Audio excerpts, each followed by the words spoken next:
خانم جان، مهمونایی که اومده بودن کاغذاشون رو اینجا جا گذاشتن. چی کارشون کنم؟ تو برو.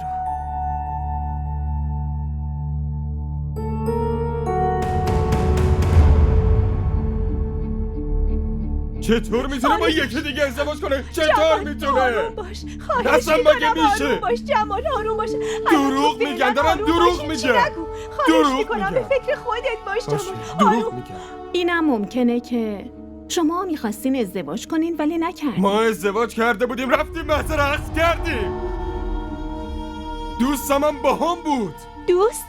همه دوستام با هم بودن، مرخصی گرفته بودن. تو تازه یه چیزای کمی یادت اومده، کم کم دوستام بهتر بودن، میشی. قشنگ یادمه. حرفا چیه میزنی فائزه؟ اگه درست یادش نیومده بود پس چطوری منو برد خونه هوری؟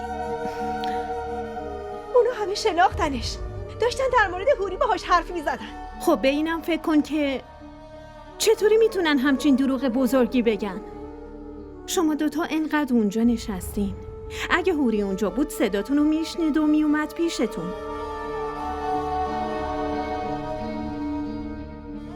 اونا هوریو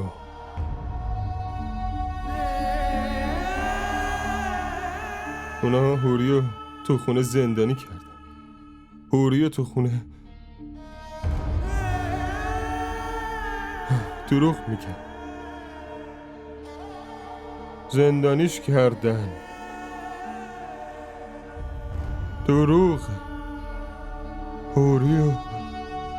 هوریو زندانی کرده، دارن دروغ میگن.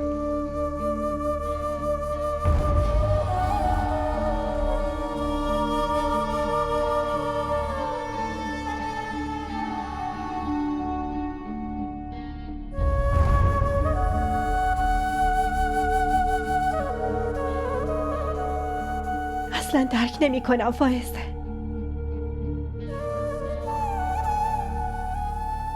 جمال داره میگه هوری زنشو، خانواده‌اش دارن میگن هوری با یکی دیگه عروسی کرده.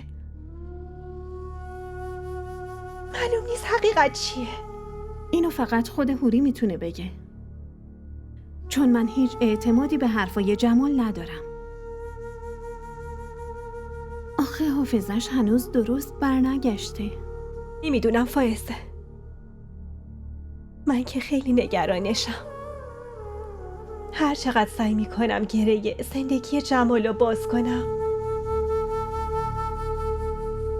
بیشتر کور میشه.